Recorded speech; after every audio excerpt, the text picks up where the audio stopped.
Solutionaries, welcome Labor Day, September the 1st, 2025. What's up, everybody? Appreciate y'all for tapping into the Maj 2 ratio. We're going to talk about this Patrick Bet-David versus Gen Z. Everybody's doing this 20v1s, and I thought this one was dope. Last week, we did something on the, what's her name?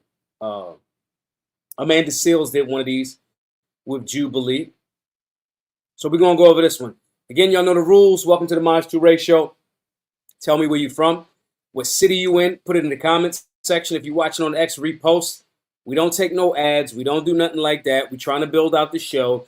You come to the Maj 2 to get an objective take on politics, pop culture, sports, entertainment. We tie it all the way into solutions every time. Practical solutions for your life.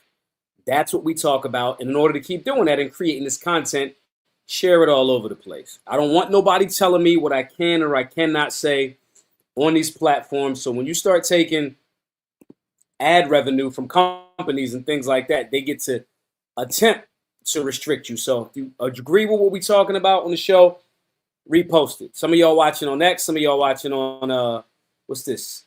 Rumble, some of y'all watching on YouTube. Whichever platform you're watching it on, share the show, share the space all over the place.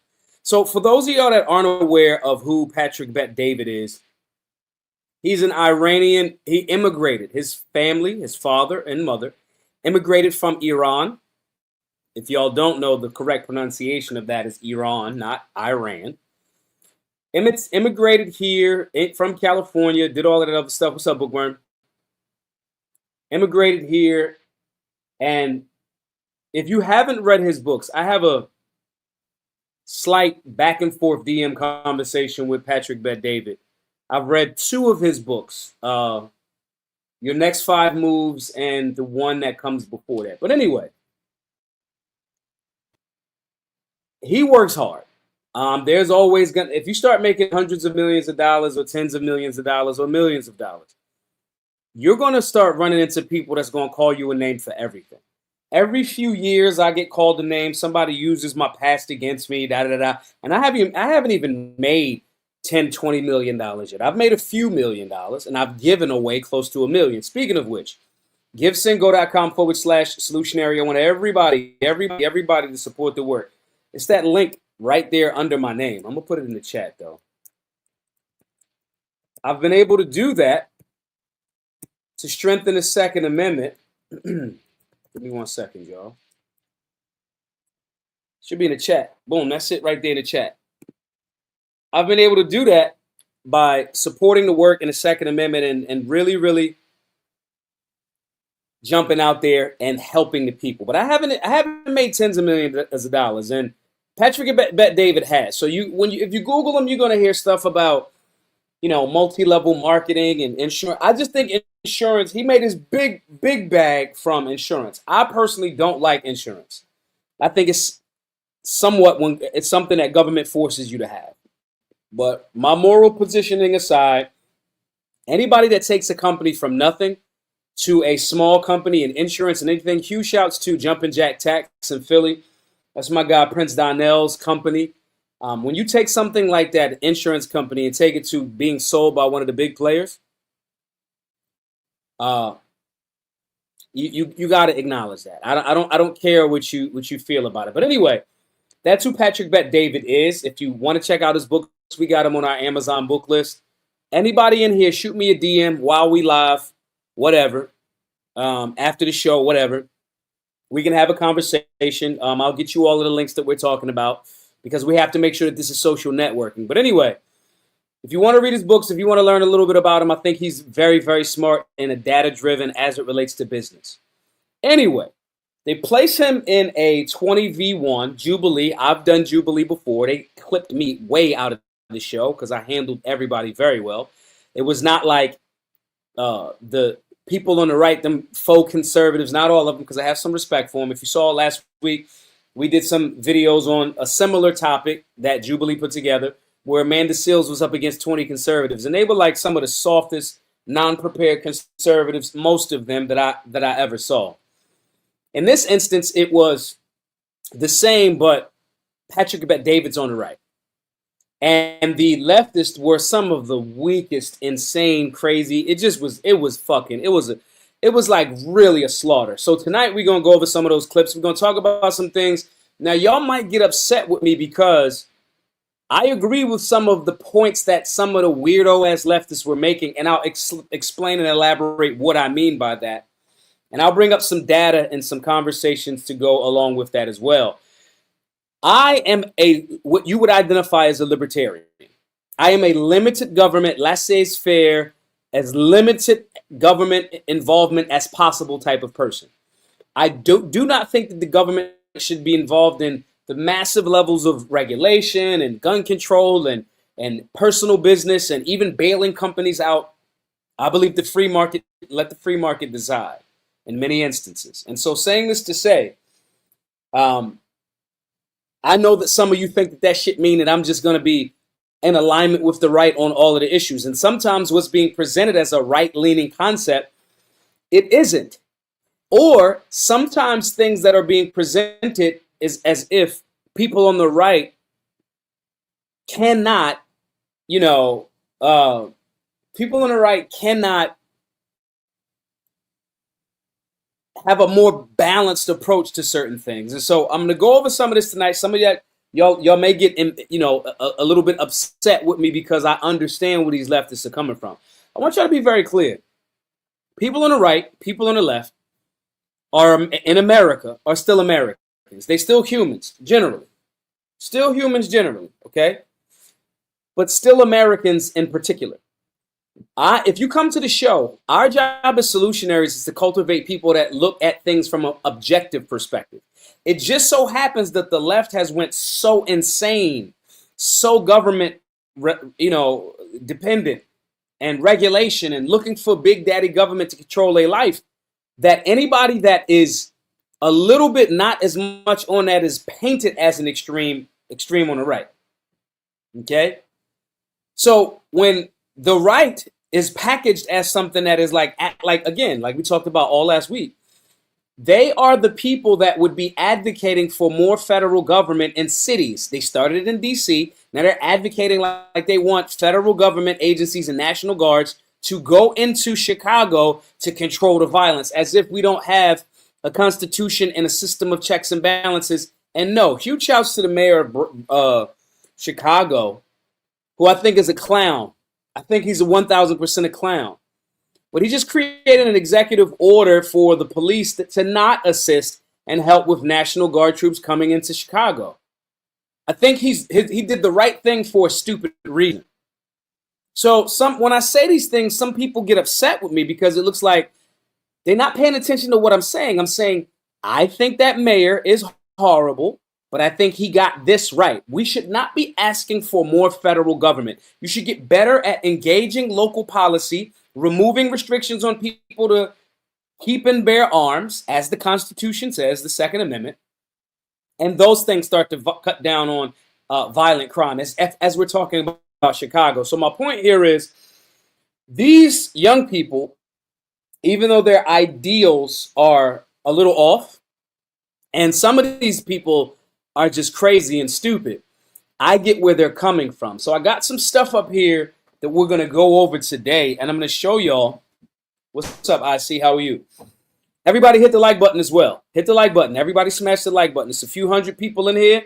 I want everybody to be hitting the like button. Everybody that's watching on Twitter, I can see who reposts from Twitter. Repost to the Twitter page. I'm going to ask everybody to support the work. Before we get into it, guys, we got 61 days. We got a 61-day countdown. If you're watching this on YouTube, go watch my video explaining what happened with the Solutionary Center, our building, what's going on, what we're counting down to, what we need your support with, and that's where that givesendgo.com link is there. So I'm going to ask everybody to support the work. Think about this. If it's a few hundred people in here, right? We get a few hundred people per night, Monday through Friday, 8 p.m. If everybody in here donated $20, we would get like every day. It's like in 10 days, we would have $20,000. Think about that. If it's 200 people, only 200 people, let's say that, and everybody donated $10, that's what, $2,000, right? Saying that to say, in 5 days, you get it? So my point in saying this to y'all is support the work. We have these conversations in good faith to give you guys some sharp talking points and have a more balanced and I'll say nuance, because you still may be right of center because you still limited government. But I mean a nuanced approach and understanding to present conversations with people on the extreme left or the extreme right or just the right or the left and present solutions. That's what you come here for as Solutionary. So we're going to play this. And this first person, this chick is crazy. Okay? She's crazy, in my opinion. But we're going to play it. I want you guys to tell me if you can hear this. I want to make sure that everybody's, let me know if y'all can hear the audio correctly or not. But let's play this real briefly. And let's go over this first one. This is from Natalie Jean Besnier. These are people that I just give shout outs to that share information. So if you shoot me a DM or if you shoot a DM to the Black Guns Matter X page, if we use some of your videos, we'll try to give you a shout out. All right. So let's listen to this one real quick, y'all. And y'all let me know if you can actually hear. Put it in the comment section and let me know. Hi. How are you? Good. Grace? Yes, Grace. Good to meet you. Hi. I want to say that I think it's pretty comical that an elite such as yourself has the goal to tell us average Americans who's in poverty and who's not. A lot of times, I was an average American. You're I not was anymore. a guy that was in poverty. You're not anymore. And you can also you're change. You can also change. Anyways, Do you believe you're you can talking down. change? A lot of times that the market for poverty is actually very low. So a lot of times like $2 a day is the line for how they measure poverty. $2.15, yeah. And that's ridiculous. So if I make $5 a day, I'm not in poverty. But that's because I can actually live. I can pay America. the rent. Sure. But we're talking about this country, right? We're not talking about around the world. I've noticed that you like to do that. You like to skirt from America and talk about other. So I want to share something with y'all real quick. First and foremost, PBD does a great job here of maintaining his cool. When people are beneath you, they shouldn't get you upset. And all intents and purposes, all 20 of these commies or socialists or whatever they identify as, this conversation was around capitalism. And this particular claim was capitalism has lifted more people out of poverty than any other system. When these people are sitting down, one, they don't study enough. When you study, this is why we stress holistic study, civics, public speaking, being health and fitness, shooting. They are not absolutely trying to argue the point with data, facts, and a logical perspective. Patrick Bet-David has read a ton of self-help books, a ton. And I used to frown at that concept of self-help. But when you're talking about getting better at a thing, how can I get better at health? How can I get better at business and finance? How can I get better at developing a skill? How can I get better at public speaking, which leads into arguing? How do I debate a position and defend a position based on business, not on feelings? My feelings is what leads me into being passionate about a thing. But when we sit down to have a conversation and debate the perspective, we should leave our feelings in our pockets. Patrick does a great job of this. And all of the other students, or I'm assuming they students in college because they sound like them stupid college students, they don't get how to present against the argument. So I want you guys to learn from both people or both sides sitting at this table throughout tonight's show. This young lady came through just mad and upset and frustrated and emotional, and PBD just was not swayed at all. Let's play some more. Actually, I've been saying multiple make it look times, like we're better, but we're America's actually the getting greatest worse. country in the world. Anyways, it's the greatest country. Hands down, it's not We even are at the close. highest that we've ever been with homelessness since we started collecting Why data. is that? Ask you, are you from because California? we haven't had a Are pay you raise from since California? 2009. Do you live Our here? minimum wage nationally is $7.25. Okay. And you wonder why we have the highest poverty rate. You think that capitalism's winning? California has the highest poverty rate because California is 1,000% overregulated. Guys, when I have these conversations with you all, and this message is not going to change, we have to have a holistic perspective. When government comes in and regulates, government then taxes. When government taxes and the taxes are higher and higher and higher, because government does not produce anything, government does not make anything. Government takes the money that you make. That's what they do. So when they overtax a business, like California has the 5th or 4th largest economy in the world, Gavin Newsom, who's the governor there, has been advocating and taxing and saying, we're going to get better at homelessness. We're going to finish homelessness. We're going to eradicate homelessness. He's had $10, $20, $30 billion allocated over this time, and homelessness has gotten worse. Okay? So when she says a thing like, do you understand why we're in poverty? And she thinks it's because of capitalism. She doesn't understand that even with California being the fourth or fifth, give or take, largest economy in the world, their state government and local governments tax the hell out of the people making the money. So if I make $100,000 and my tax rate, especially, let's say I'm income tax, let's not say corporation LLC, because they get taxed too, but not at the same rate, right? And I don't have a tax strategist or a CPA, because a CPA, a certified public accountant, is one thing. A tax strategist that knows the tax code and can get creative, and then you talk to your tax attorney that says, hey, this creative idea, is it legal?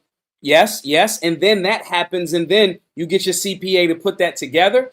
Most people aren't even thinking about these things because they don't have a conversation around financial literacy. Or they make only six figures, $100,000 a year, whatever. But the government of California is taking 40s, in a lot of cases at the end of it all, 50% of that has went to taxes. Okay? Then you're talking about a lack of financial literacy, a lack of this. Before I've done anything to reinvest this $50,000 out of the $100,000 that I made, the government of California has taken half. And they've been highly irresponsible with it. A perfect example of this is the high-speed rail that they were supposed to make all through California. They got one track done and they spent like $11 billion on it. It's capped. So she doesn't understand this because she doesn't have a holistic approach to understanding economics and how government and overregulation stifles. This would be the type of person that would still vote for a Kamala Harris when the Biden and Harris administration, before they ran for re-election, they were advocating for 45.6% capital gains tax. So this person that doesn't know this is going to blame it on the capitalist, free market enterprise person not looking at government. Let's listen a little bit more. Can you survive? Would you like to live off $7.25 I an used to hour? work for $4.25 at Haagen-Dazs. Right. Then I and that went was and a worked very at different time. Burger King for $4.75. And how much do you make now? Then I make millions today. Then right, I worked and that's at why Bob's you like Big capitalism, Boy. because we're not all making that. But and the that's difference my point. is, but a the millionaire difference is between critiquing the people in poverty and saying you should work harder. You should work. You can be me. We can't all be it. My hope is that you believe you can change and improve, that you believe you can upgrade yourself. That's my belief. And you know what? That's what rich people like you want to keep telling us. But you can be just like me. Do you want to be like me? If you work hard enough, I'm not you can saying be that. like me. It's not very realistic. It's actually, you wouldn't be able to be like me because you wouldn't work that hard. Would you work that hard? You don't. I'm not going to tell you. I don't have to answer that. If you don't have choose to measure my I don't. She didn't come to this sit down with data and numbers and a solid. This is like a prize fight. It's like boxing. Anytime I get into a fight, if I'm angry, I'm probably not thinking about fighting. If I'm quiet and paying attention too much you should actually be very, very worried. Because I'm thinking about ways that I can get you quick, violent, and over. Okay? This young lady did not come to this debate to sit down and have a genuine, let me bust him up with the facts. She can't because it's incapable, because what she's talking about doesn't make sense, and it's not in relation to that. That's the first thing. But outside of that, she doesn't have any data, and she's too emotional. Solutionaries, when you're talking to extreme leftists, or if you're balanced, if you're a solutionary, you're going to see that certain things are wrong, and people in the right are just going to say, pull yourself up by the bootstraps. And this is what she's trying to get to, because a lot of wealthy people do say this. When people say, I remember when I started with BGM and I was saying all gun control is racist. There would be people on the right they got so tired of media and people on the left calling everything racist that they wouldn't acknowledge something that I could logically, historically, sit down and explain and prove. Gun control in America is older than the Constitution. Code Noir, Black Codes, slave codes, all of that. Okay? I could literally break down from the very inception in Plymouth. I can tell you books that go along with it. And I would explain this to those guys, but because they were they had racism fatigue because the left calls everything racist, They couldn't logically sit down and go, hey, there's a systemic issue as it relates to race in America tied to gun control. They were very receptive to the conversation about gun control as it relates to the Mulford Act in 1967, 65 through 68, which is a very tumultuous time in American history. So they could identify that, but they couldn't, when I tied it to the word system, they were on the right, they couldn't disconnect from the concept that the media on the left just fed them all day. This, oh, I'm not a racist, everything's not racist. So when I would say all gun control is racist, they would have a problem with it. That is an emotional tie, okay? That is an emotion, that's what bias is. It's an emotional commitment to staying wrong in the face of superior information. So I get what this young lady's trying to say, like, because a lot of rich dudes do say that.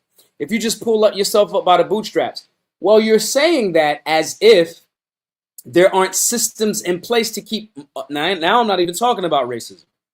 You can't have this conversation about this without saying the public school system that most Americans were forced to go to during a certain point in time went out of its way to create a lack of financial understanding and financial literacy.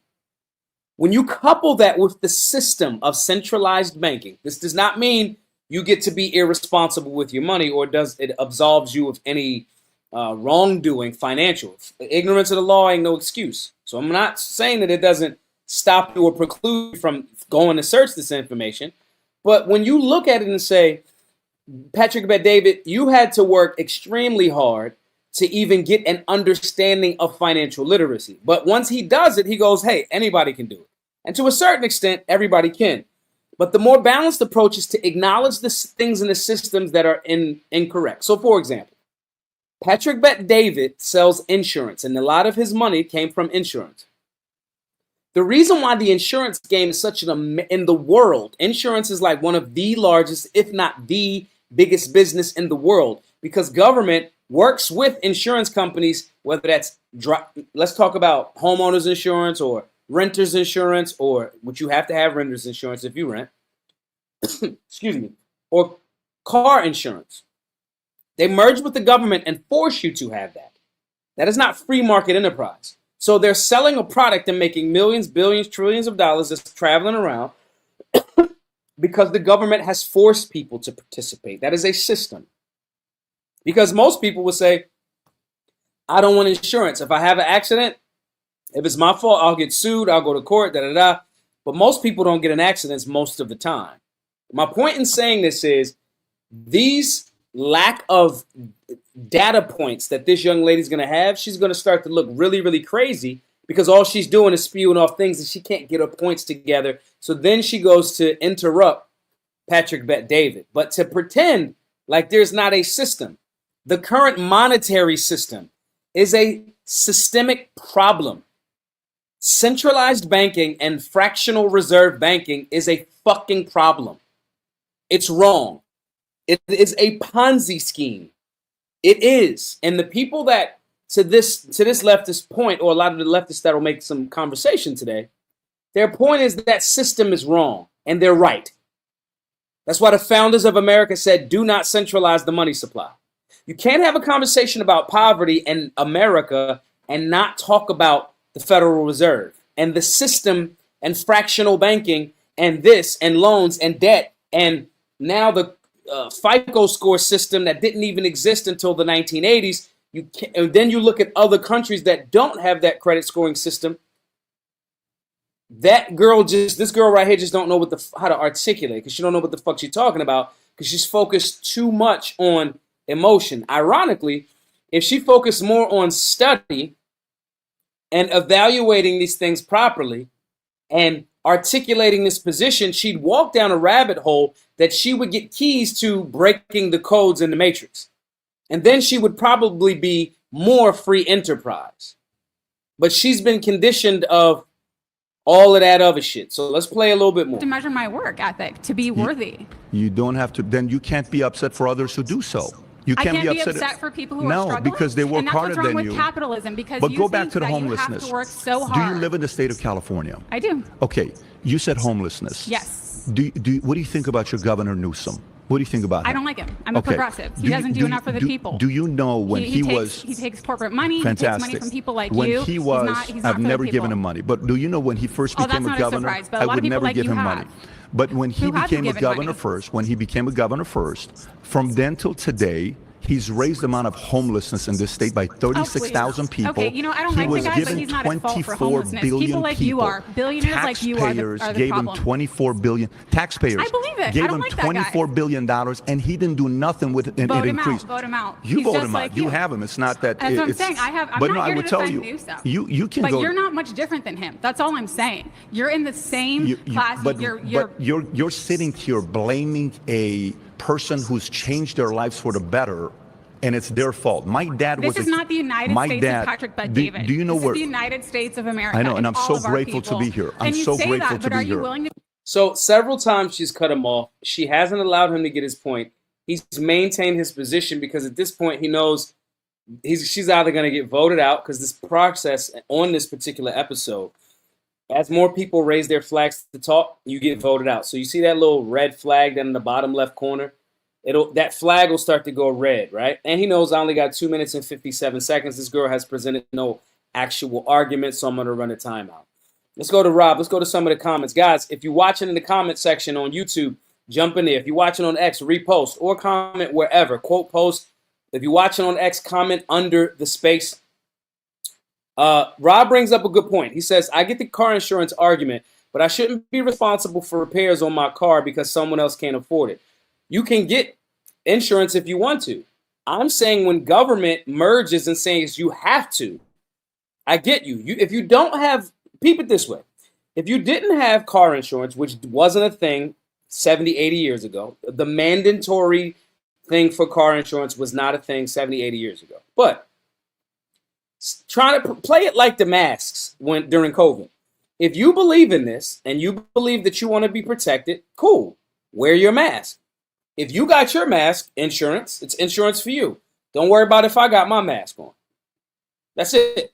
Now, if you're riding around without the mask or without the insurance, and if you crash into somebody's car, you accept the fact that they can garnish your wages for the improvements. I'm saying the argument that when government made it mandatory, which is ironic because they don't make life insurance mandatory, because life insurance is a way that people get paid out, and it's one of the biggest ways you can get debt, right? Take loans out against your life insurance policies, depending on which type you get, right? If you get an insurance policy, then the next generation gets $1 million payout if unfortunately something happens to you. So they don't make life insurance mandatory, because it's a way to speed up generational wealth damn near. If you pay a lot into a life insurance policy and you die, right, that life insurance company has to give you money. So they don't make that one mandatory, but they make the car driving insurance mandatory when you could just do it yourself.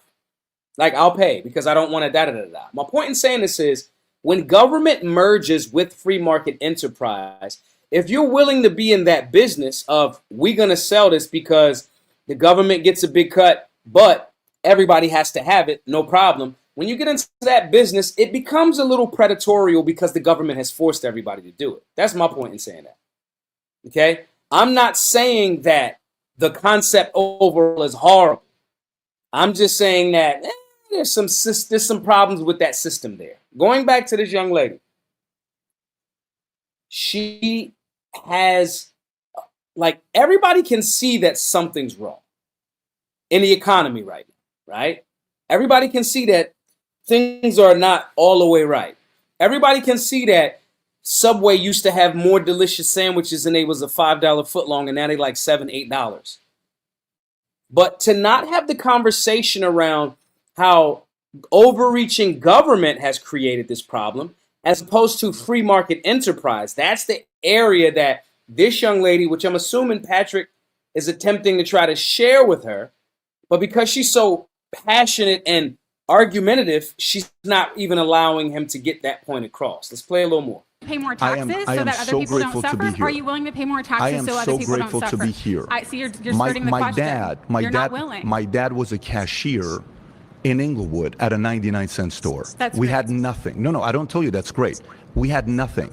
Well, I'm the guy that had I'm the guy that had a like propaganda that you guys. You can be like me. But what you don't want to hear is that because it's the truth. We Can I ask you a all question? be like you. When's the last time you read a business book? When's the last time you read a self-help book? I don't need to answer that. When's the last time you read a self-help? I wrote a self-help book. I'm a writer. I'm a creative. Tell me what self-help book you read.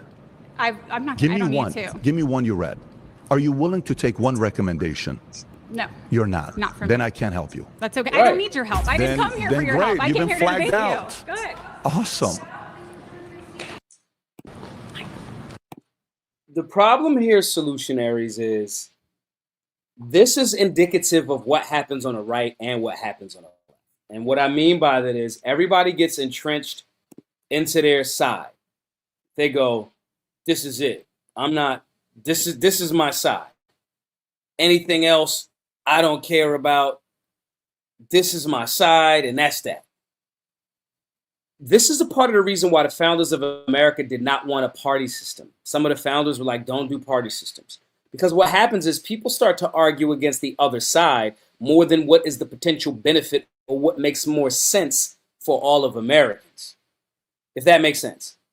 All right. So we're going to go to this next one.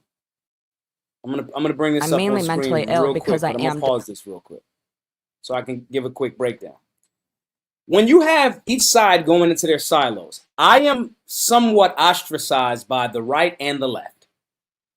And I'm glad with that because out of that, the people that like you all that tap in every Monday through Friday, that show up for the show, that are members of Solutionary University, that are shooting me DMs, asking for macros, meal plans, workout routines, shooting drills, all that other stuff, right? You guys are going to be a better class of overall American.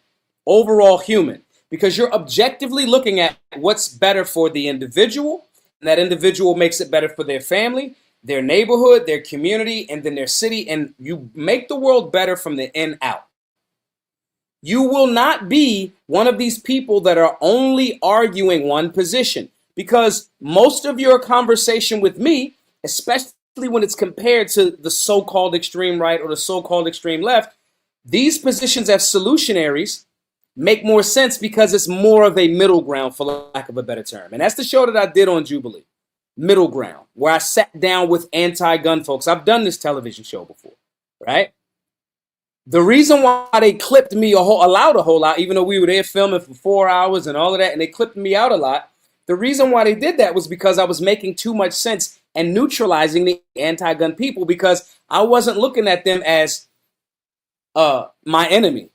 Like PBD is sitting here going, these people are not economically superior to me. They are not knowledge-based superior to me. They don't know enough. They have not produced enough.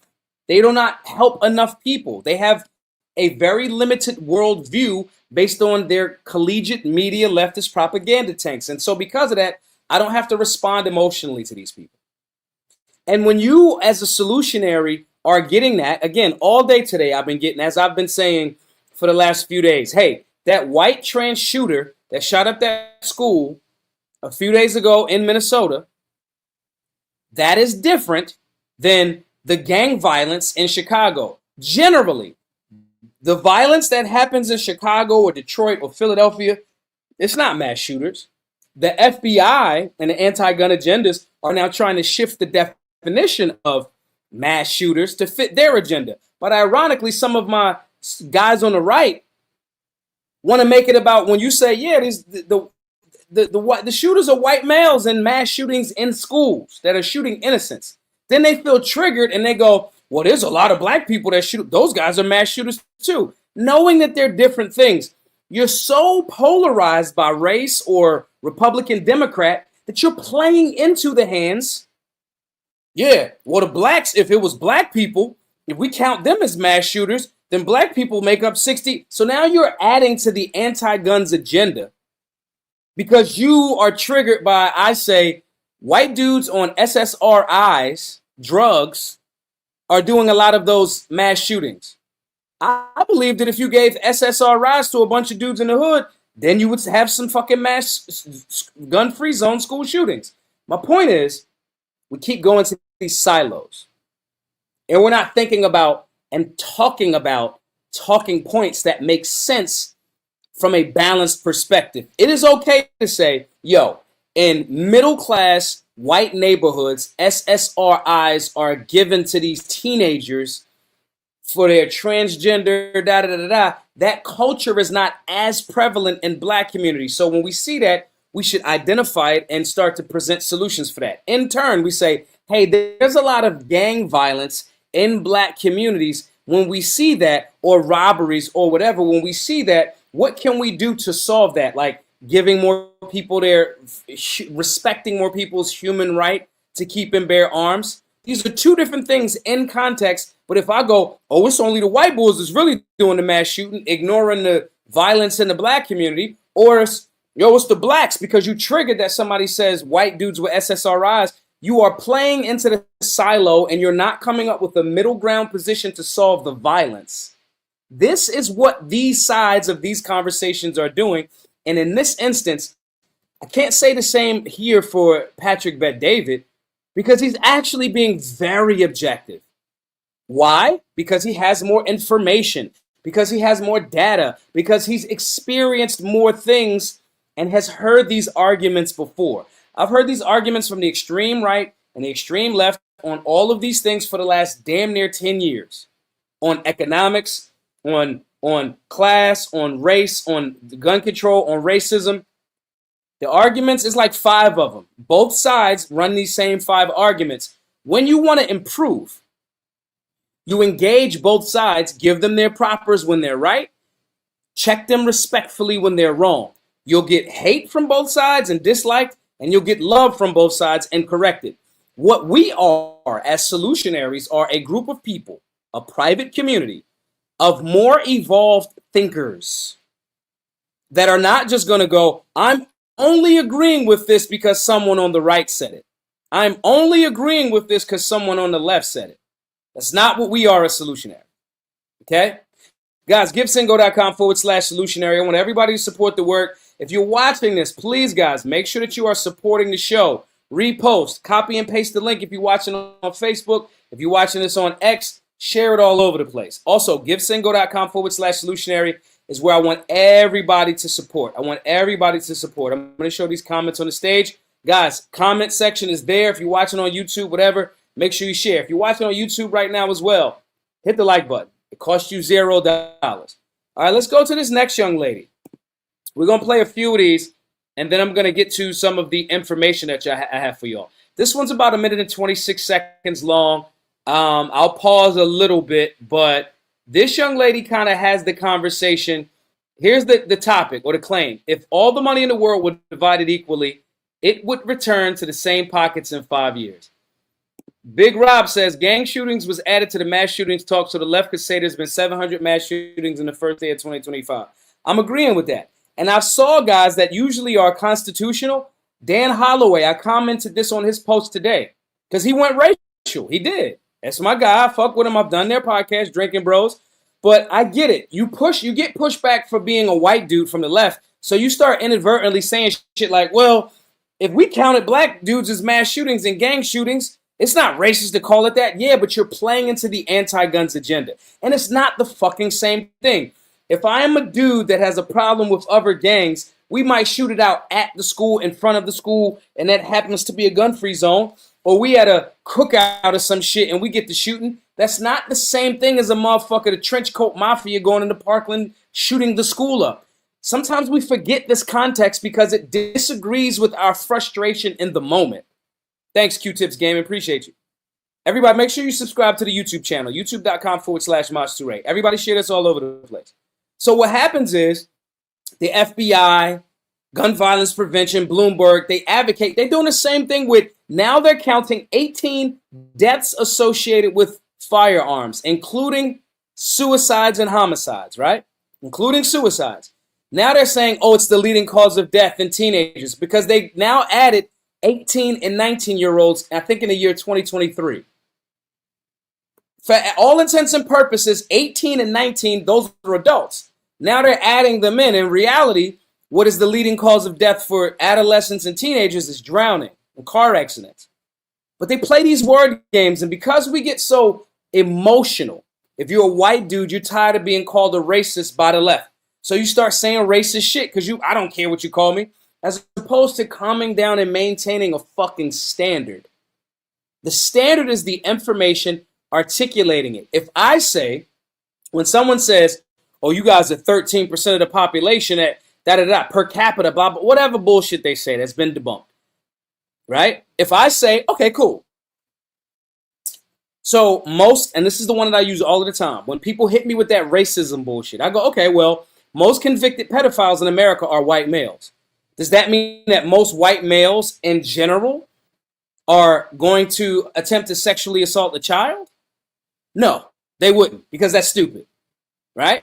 I don't rush to go, most white dudes are pedophiles. That's stupid, and it's not true.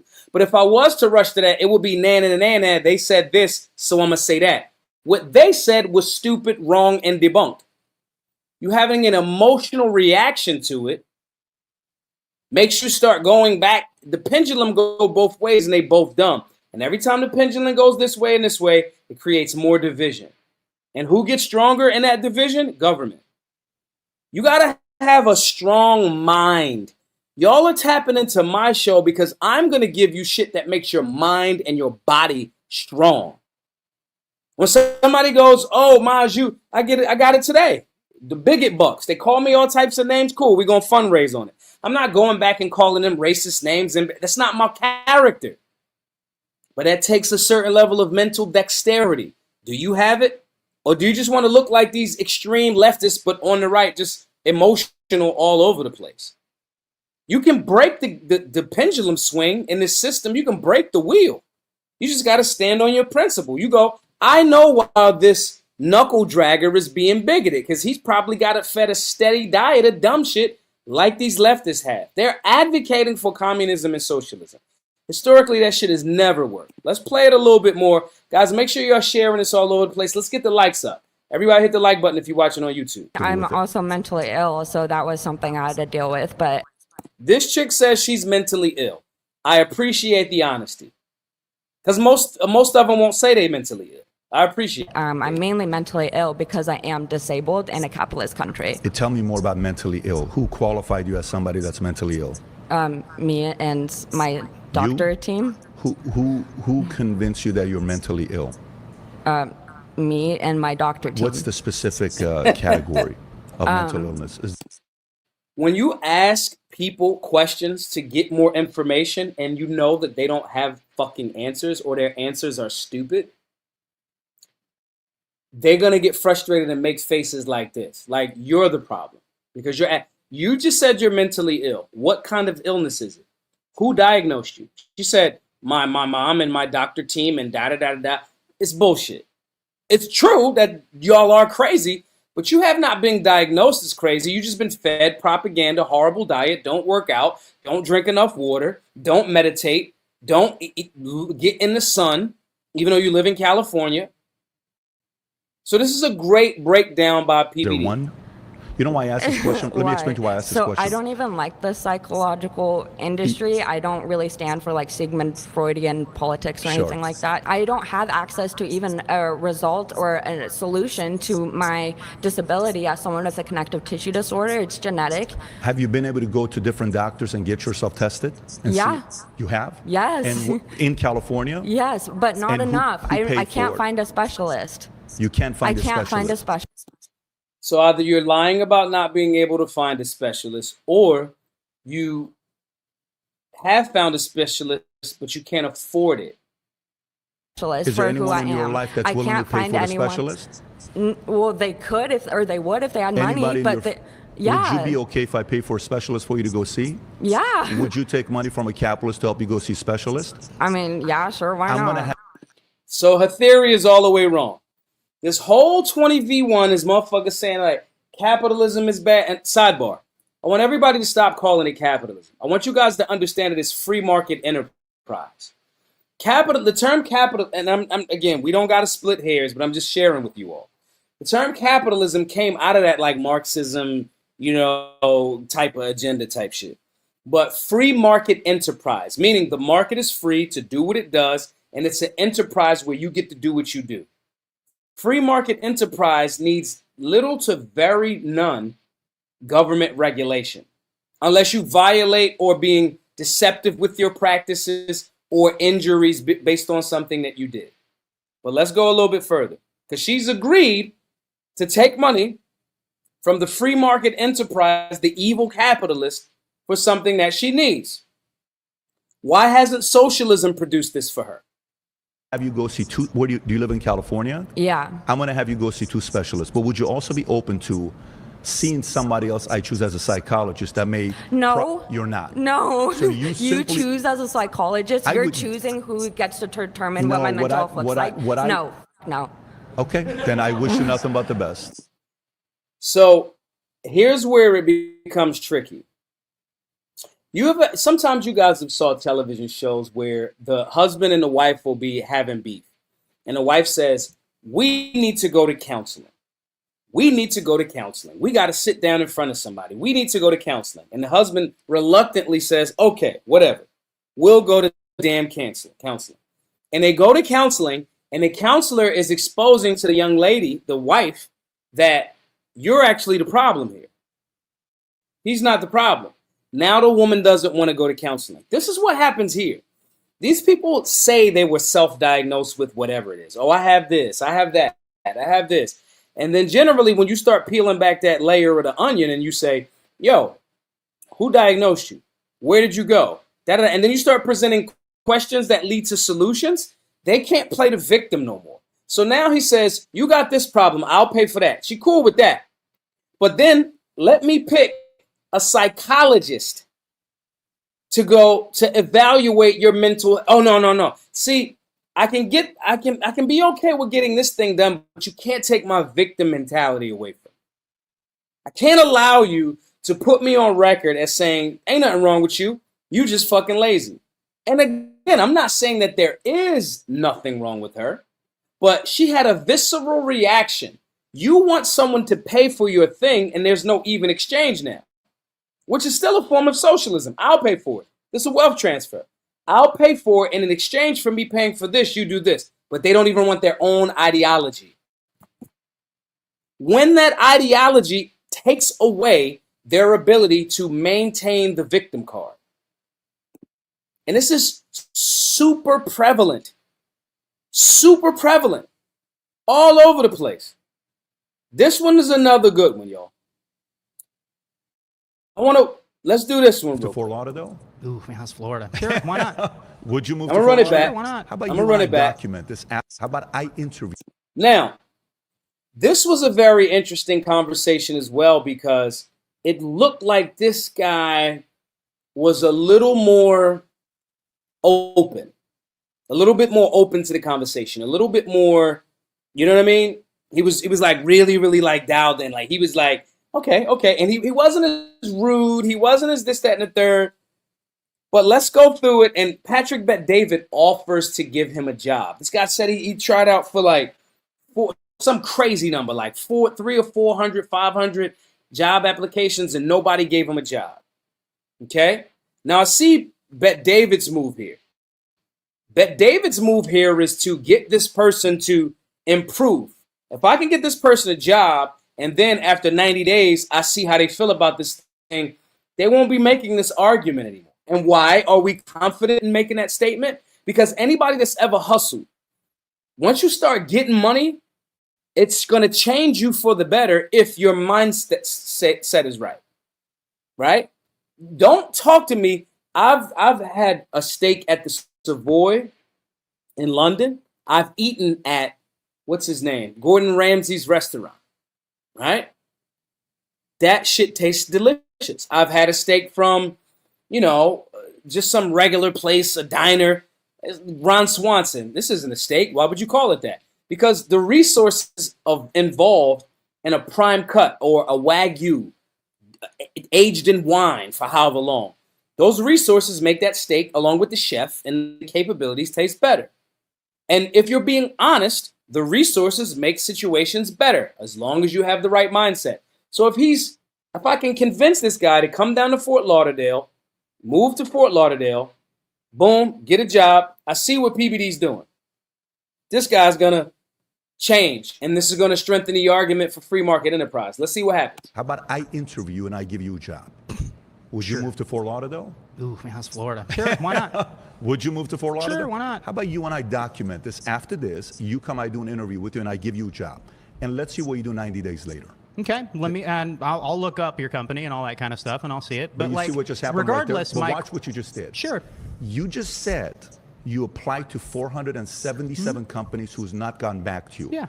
A business owner who's hiring aggressively just made an offer to you. You said you're willing to move. Then you said, I'll look at it. You became selective. I didn't say I look at it if you'd let me finish my sentence. Go ahead. I want to hear it. I would like to look into your company.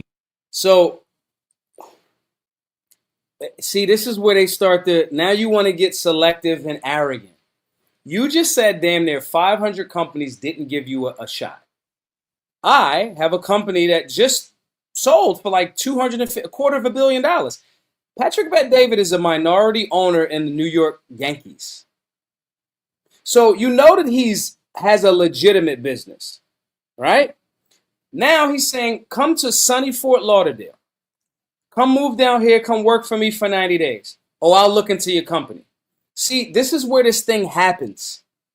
These guys want to, as long as it does not interrupt their ability to be a victim. And I hate that phrase because I think people on the right use that phrase way too often. Oh, you got a victim mentality. Anytime that you critique people on the right, a lot of times they rush to that term. They go, oh, that's a victim mentality. No, it's not a victim mentality that I'm telling you gun control is racist. It's a victim mentality if I would have not changed the face of the Second Amendment by doing our work with Black Guns Matter. That would have been a victim mentality. Me acknowledging this is some racist bullshit and I'm going to overturn it. That's not a victim mentality, but a lot of those dudes ran to that. So I hate that term. I hate it. But that doesn't change the fact that a lot of people on the left live there. You applied to damn near 500, if that's true, 477 companies, you didn't get a call back or you didn't get the gig. I'm offering you a job right now. Oh, I'll look into your company. Beggars can't be choosy. But let's continue. To see exactly what you guys do. You would like to. Because I don't know what you guys do. Okay. So as far as I'm concerned, I may be wasting my time going. If you guys are a finance company, if you guys are a bank or something like that, I don't have the certifications. I don't have the degrees. So now he's going, I don't have the certifications. I don't have the degrees. A solutionary in this scenario, if this person was smart, even with a little bit of lack of knowledge, if he had any bit of drive, he would have said, if I don't have the qualifications or the certifications to take this job, will you help prop me up while I get the certifications? See, there's a great movie called with Will Smith and Jaden Smith played in it. It's based on a true story. The Pursuit of Happiness. Based on a true story where a guy wanted this job working to sell and trade stocks, and he had a certification and all of this other stuff. And he made it happen. If you saw that movie before, The Pursuit of Happiness with Will Smith and Jaden Smith, put it in the comment section. He damn near slept in a bathroom with his baby because he didn't have no money and he had to figure it out. His last $5, the CEO of the company needed it for like a taxi. He ain't have it. He gave it up. My point in saying that is, this is what happens when you're looking for opportunity as opposed to looking for the place to be wrong and have a victim. Because then you can say, yeah, even Patrick Bet-David didn't give me a job. Okay? You got to pay attention to this. When I had this situation happen to me today, I try to reach out to everybody as much as possible. I want all of y'all to be in the Solutionary University. I have an agenda. My agenda is to get 9,999 people in Solutionary University. I want you guys to be trained with firearms. I want you to have civics. I want you to have all of the firearms basics. I want you to have all of those classes, all of those modules, all of those curriculums. I want to do your macros for you. I want to make you a meal plan. I want to give you a workout routine. I want to put you in this private community so you can be more holistic. I have an agenda. That's my agenda. If I'm shooting it up, I'm telling y'all, I'm trying to make solutionaries. Because if I make more people that I respect, solutionaries like y'all that are going to have objective thought, free thinking, nuanced viewpoints, then I make America better. That is my agenda. I have it. So as I'm reaching out to every single person that shoots a DM or reposts shit, and I'll be like, yo, get in the Solutionary 9, da-da-da. When I say, yo, You've reposted my stuff. That's actually me on social media and Instagram. We got some automated responses. Like if you comment the word solutionary, we're going to send you the link. But if it's a bunch of sentences, it's actually me. I have an agenda for that. When I do that and I hear somebody say, yo, I don't got it. I can't. Solutionary University is $99. This is why I tell y'all to donate. Donate to pay it forward for somebody else. I can help them and you guys get the membership. I'm saying that to say, I'll hear somebody saying, and one young lady that's in the Solutionary 9 actually made a video saying this once she got in. She said, you know, I was watching Maja's content for about a year, and I kept saying I'm going to join the Solutionary 9. Mind you, she just had 30 days with no sugar. She's doing great. I've been watching these people have progress in the Solutionary 9, and I keep telling myself, I don't have the money. I don't have the money. I don't have the money. And she said, I just had to stop bullshitting myself because every time I would say I didn't have the money, that weekend I went out and had drinks and had this and had that. And she came to that realization on her own. I had this happen today. I've told people about the Solutionary 9 after they said, I want to join. They send them, the link gets automated to them. I follow up with people because I believe in following up. I believe that you all should be healthy. I believe that you all should be able to protect what you build. I believe that you should be financially savvy or at least working towards it. Okay. So this guy goes, all of this, da da da da. And he says, well, I can't afford it. I said, okay, cool. Look, we have an affiliate program. I have an affiliate that made, to date, has made about $5,000 or $6,000 in just posting about the merch. The affiliate program, you get your own link. Okay. You sell the merch. When you walk around with the shirts, people ask you about it. You give them your link and you sell the merch. I have somebody that's about $6,000 in and just posting about the merch. Okay? I'm saying that to you all to say this. I sent that to that person today, this morning, and they came up with every reason why they can't sign up for free for this affiliate program that I can show you people are making a few $100s a month, the people that don't work very hard, and the people that they just do it to pay a little cell phone bill. And some people, I've seen a guy pay his mortgage off of the commissions from our affiliate program. I explained all of this. I sent it to the dude, and he got every excuse in the world while it won't work for him. That's what these people are. You have to make sure that if you got some people like that around you, you got to do two things. You got to heighten them by being honest about their bullshit, okay? Challenging them to be better, or you got to get the fuck away from them. And in this instance right here, we're going to play a little bit more. In this instance right here, Patrick Bet David has just asked, hey, would you move to Fort Lauderdale? And I've been to Fort Lauderdale. I love Fort Lauderdale. I love Boca Raton. I love that whole little strip, that little 45-minute strip from North Miami Beach all the way up to Boca, and all the way up to Fort Lauderdale. Love it. Love it. Okay? Move down to sunny Fort Lauderdale. Take this job. He going to come up with every reason why he can't take the job when you got somebody that sold the company for $250 million saying this to you. These people give the extreme right a leg to stand on when they say everybody wants to be a victim because of victim shit like this. Like the dude that I spoke to in the DMs, and I won't put him out on blast. He came up with every reason why he couldn't sign up. Everybody that's watching the show should shoot me a DM after this show or right now on X. You should shoot me a DM and say, Maj, I'd like to make a few extra $100 to $1,000 per month selling merch and it costs me nothing. Shoot me the link and I'll shoot you the link. Then you could, every time I post about merch, put your link under there so people can buy it from you. This is not complicated. This ain't evil. This is you making money off of a company that exists. Same thing here.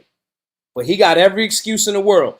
If you don't sign up for the affiliate program for Solutionary University, you start to look like this person to me. In the face of everybody telling me I shouldn't do BGM, I did it. And we got cited in the Bruin decision. When in the face of me being extremely skinny, and then I got muscles and started working out, I did it. When everybody was like, you never gonna have chest, you never gonna have muscles. That's bullshit. I can't accept this bullshit when I know what I've done to change my life and my community and the outputs that came from it. So y'all should be in the Solutionary 9, donating if you want to. You should at least be making money. Let's say if you say, I can't afford it right now. Cool. Every single person that in your mind right now that's like, I want to join the Solutionary 9, but I don't got $99 to donate, and I can't buy straight for $99. You should be knocking down my door to say, Maj, DM me right now. I got my joint right here. Okay, who this? SC? SC, you just shot me a DM, right? Okay, accept.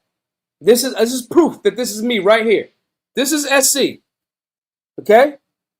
Maj, shoot me the link, brother. Let me see what's up. I'm assuming, SC, you talking about the link to the affiliate program. SC, whatever platform you watching on right now, I want you to see if I'm capping. Call me out if I'm capping.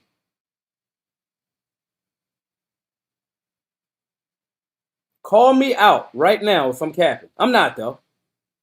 That's me just sent you a DM. SC, if you're watching on YouTube or X, however you saw that, right? Comment and let me know. I'm assuming you're talking about the affiliate link. If you're talking about another link, just shoot a DM. And if you're talking about the Solutionary 9, I'll send you that too. Matter of fact, I'm going to send you the Solutionary 9 one right now too. Guys, we don't have no excuse, man. And this is what I think. SC, if you're still watching, I just sent you both links. Because some people think it's just me with bots. No. I engage y'all. For real. I actually engage y'all. Okay? What I'm saying is to say is, this person, he seemed a little bit more open. Okay?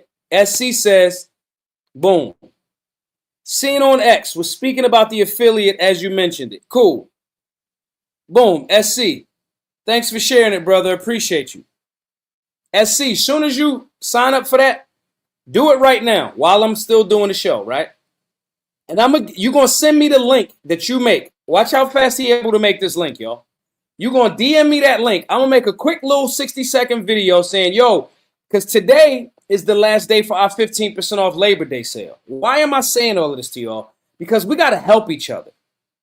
Okay? If you can't afford getting in the Solutionary 9, everybody should be knocking down my DMs right now saying, Maj, send me that link.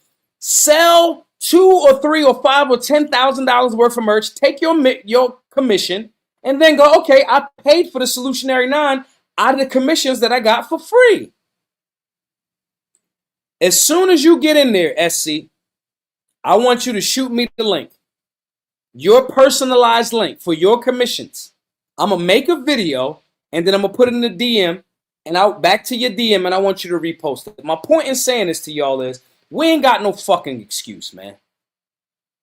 Especially with me. I've generated millions of dollars and I've close to given $1 million away to make Black Guns Matter and the Solutionary Center happen. So when I hear this guy right here sitting in front of Patrick Bet David, who I haven't even been on Pat's show yet. We got a little DM going back and forth. I'll make it happen. But when I see this guy talking about, well, if you work for a bank, I might not have the certifications. Instead of looking at the opportunity. But maybe he'll make me wrong. Let's play it and see what he says. So even interviewing me would be a moot point. What if I gave you a job, period, to work 80 hours a week? Would you take it? And I paid you a reasonable wage. Are we talking a livable wage or a reasonable wage? You don't have a job now. You have no wage. Reasonable wage or livable wage? Living how? How do you live? And whose version of reasonable are we talking about? Your version of reasonable or my version of reasonable? But you see, so now for me, what I'm noticing from you is I need specifics? No, not necessarily. No, most of the people I hire need specifics. Mm-hmm. The difference is I'm trying to hire them. In this instance, you're trying to get a job and you're being selective. It's going to work against you. I mean, I'm not trying to get a job. Originally, I was trying to ask you where the moral My offer's off the table because you're going to be difficult to work with. Okay, sure. But my question was, where is my moral failing? Like, where is it that you are saying that I am not working hard enough and I am not doing enough? I just experienced it right now. Literally experienced it right now. I'm offering you a job, 80 hours a week, for whatever he said. I'm offering you a job right now. Big Rob says he's getting his Gregory Hines on, his tap dance. He tap dancing all around. I'm offering you a job. You said you've tried 470. I'm going to move you down to Fort Lauderdale. I'm going to give you a reasonable wage, $80 from a person that has a company that he sold for $250 million. And you coming up with every reason in the world why you can't because do it. the way you just handled this situation Got it. here So I should was- accept anything No, that somebody it's not- gives me not at at first all. blush No. if it is a guaranteed thing. No, not necessarily. I agreed but- I agreed to do your interview. I agreed to be interviewed by Yeah, you, and you but- agreed to consider me for hiring. Yeah. So therefore, I am taking that opportunity. I've chosen to. But because I am asking you for specifics, your immediate reaction is that, oh, well, you're trying to be picky. When I'm not. I'm asking specifics. You could have simply I said I need to look up your company. That's all I you could have said. said is, I'm willing to have the interview. And I Right? did. You would have had the interview. And I did. No, you said it depends. I said, don't yeah, know. sure. Let me look. Yeah, let me do sure. all I this would other look stuff. into. This is what happens a lot of times. When I was younger, before I was back in the day, before I became suave and debonair, right? Sometimes you could talk yourself. The girl is already ready to go home with you. You talked yourself right out of it. And that's literally what he did. I got to look into your company because shut up. In sales, sometimes the sale is already done. You need to get them to the cash register.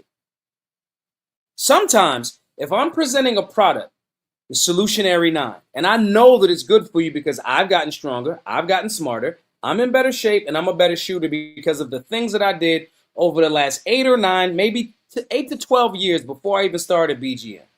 I know I got better because of these things. So I condense them, and I say, hey, there's a ton of value.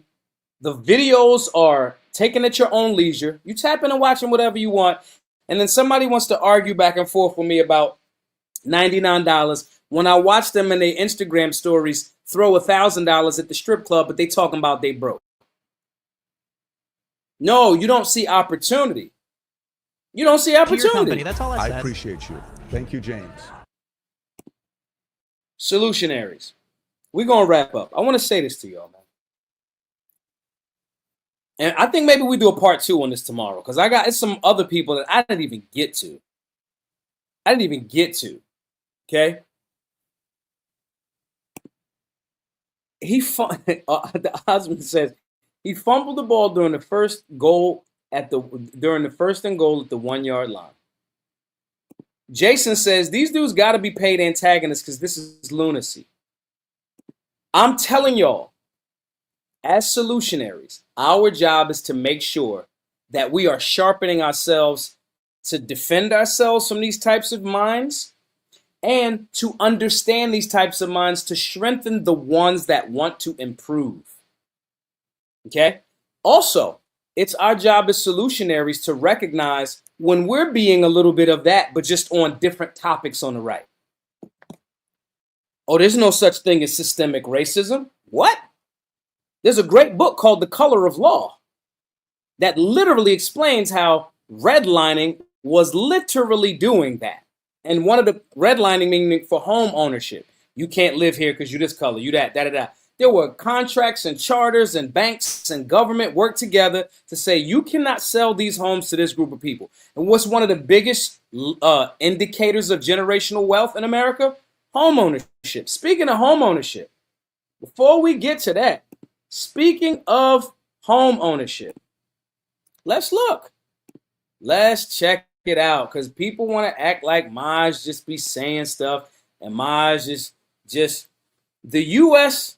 home ownership level hit a multi-year low in the second quarter of 2025, with New York and California having the lowest rates by state and the New York City metro area having the lowest rate regionally. Several factors contributed to home ownership, including high housing costs, tight supply, and elevated mortgage rates, which disproportionately affect younger and lower income households. Why am I saying this to y'all right now? I'm telling y'all that these young people have a reason to be stupid. They dumb and they don't know how to articulate their points, but it's not because of nothing. It's not happening in a fucking vacuum. They were products of a system, a 12-year indoctrination camp that told them to do something this way. Back in the day, our grandparents and great-grands, that whole get a job, stay at the job for 40 years, retire, get on Social Security, it was a viable option during the industrial age. We are in the fucking information age. Okay? So they were sold the bill of goods in a school system, and now they're in a world. They took degrees, fucking $100,000 in debt for some shit that they can't even fucking use. And they're frustrated by it, which is why you can't look at them as just only morons for that reason. Because the same system that'll look at you right in the face and say, just pull yourself up by the bootstraps, while this is happening at the same time. How much has the dollar devalued since 1913? 96%. The US dollar has, I say this all of the time, but sometimes in the show, y'all be thinking I'm just saying shit. So I got to pull it up on the computer screen for y'all. The US dollar has lost over 96% of its value since 1913 when the Federal Reserve took over the dollar. The Fed devalues the dollar by printing more dollars without creating any value. Nixon ended the gold standard in 1971, skyrocketing inflation. So then you got that, and then on top of that, you got this shit. These kids are subject to this. So these are all, they all look like pretty much college students or just kind of out of college and whatever, right? So before we just dismiss them as victim mindset only, and they are 1000% dabbling, living, swimming, cold plunging in the victim mentality shit. 1000%. But before we just go there, right? Because I'm agreeing with y'all. If somebody was offering me the gig, I would take it. I would da-da-da-da. Before we go there, they are missing information, but they know that something's wrong. These college students, 42.3 million Americans have federal student loan debt. I want y'all to hear that again. 42.3 million Americans have federal student loan debt. The total federal student debt balance is $1.6 trillion, which has roughly tripled since 2007. This is government all over again. Government working with private, like the Federal Reserve, private banks. Government subsidizing the cost of college, backing them up, Fannie Mac, Freddie Mae, all of that, getting behind it. Colleges raise the price because they're going to give, the banks is going to okay it. Government met unholy alliance. But these college students that's arguing against Patrick Bet-David don't know this. And we argue against them like they're horrible people because they don't know.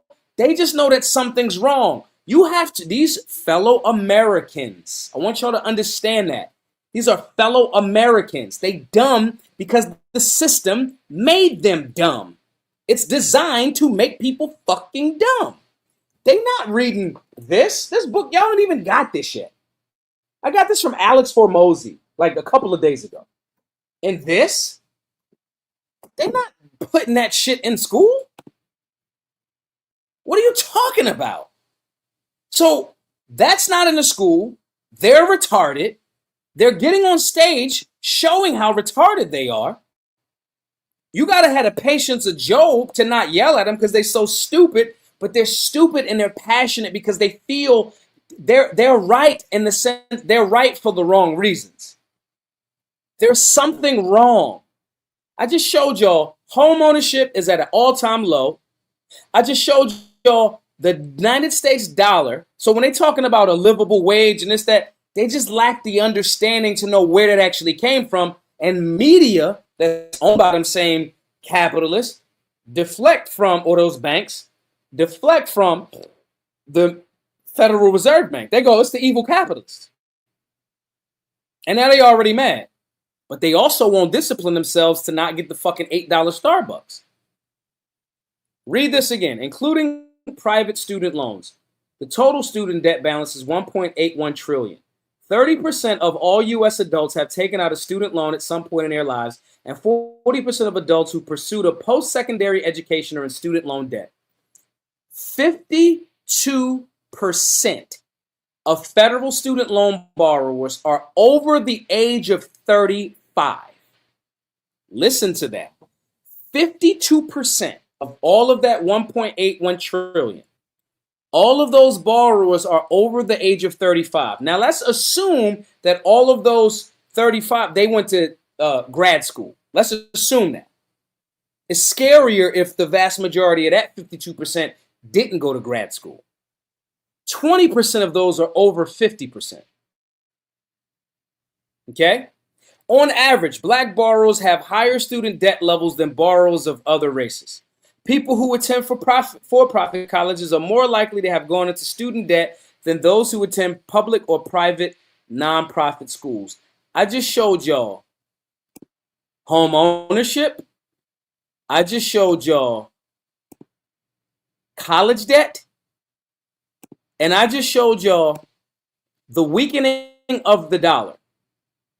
In a school system that generally doesn't tell you about financial information, these young people are frustrated because the propaganda in the school system, where I will give them another bone, a leg to stand on, is school system created by John D. Rockefeller. Capitalism, designed to make sure that you just a worker bee. Okay? So I'm sharing all of this with you all because I don't want y'all to look at these goofy, ignorant, you got to look at them like dumb babies. You wouldn't get mad at a baby that's a dumb baby because they're a dumb baby. They're babies. They don't know enough. I want you to make sure that when you're engaging these young people, you lead with empathy because they have a system, we got a systemic ignorance problem. They don't know the creature from Jekyll Island. They don't know. They just know that something's wrong. They know that they went to McDonald's 10 years ago or however long ago, and it was a 99-cent menu. They know that they could. I remember when I would hustle on the trains. I remember there was a Olive Garden at Broad and Walnut. There could be you could get a soup and salad for $5. And I would meet a lot of my custies. I would say, meet me at the Walmart right here. I mean, the Olive Garden right here. The soup and salad is not $5.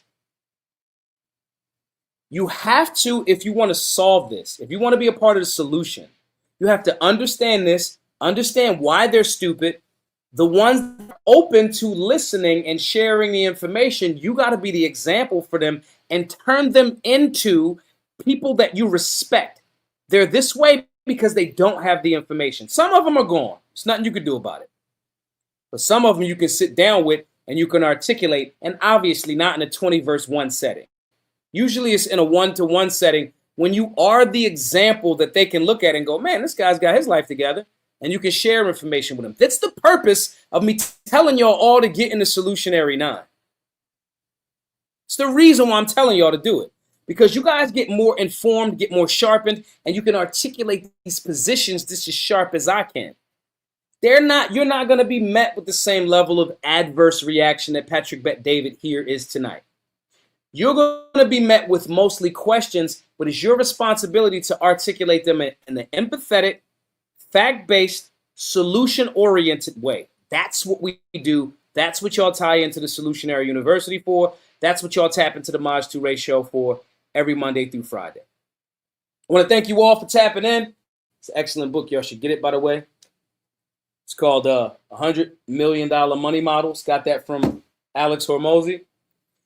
I want to thank you all for tapping in. GiveSendGo.com/Solutionary. I want you all to support the work. If you got some value from the show tonight, okay? Let me type it on the, what's the name now? If you got some value from the show tonight, and you all did, support the work. GiveSendGo.com/Solutionary. If you donate, we got 61 days. We are done with the fundraising, win, lose, or draw. We need about 550 more donors at the $100 level. Every $100 donor will get lifetime access to Solutionary University, all the stuff that I mentioned earlier. The meal plans, because health and fitness is a part of it. Your workout routines, your macros, your shooting drills, all of the classes, all of the curriculums, the ones that exist there now and the ones to come. You donate at the $100 level, get access to that. And just give whatever you can. My point in saying this, guys, is those are the three things that I want you all to do. I want you to share this all over the place. If you're watching on X, repost. If you're watching this on Twitter, X, Facebook, YouTube, whatever, repost it, share it all over the place, and support the work. Give it the $100 level to get Solutionary University access. Give it whatever level you want to give to support the work. Our job is to be stronger, more well-rounded, more holistic in a multitude of areas, so the people that are around us can follow our lead and we can make them solutionaries as well. GiveSendGo.com/solutionary. I am going to make sure that you guys are tapped in. I'm going to be engaging you guys. Everybody shoot me a DM, whatever link you want. If you want a link towards the affiliate program for fee to make some money, a few $100 to $1,000 a month, whatever you do, shoot me a DM on X or whatever platform you're watching this on. I want everybody to support the work. If there's 500 and some odd of y'all watching tonight, right? Just imagine this for a second. Imagine if all 500 of you gave at the $100 level. Let's just get 10 people to do it. Don't think about who else is doing it. Just support. Even if all 500 of you gave $10, support the work. This is able to go and continue and help others because of you guys working together. GiveSendGo.com/solutionary. I will see you all tomorrow, same time, 8 p.m. Eastern, same channel, youtube.com/Maj2Ray. Subscribe to the channel. Be safe, be solutionary.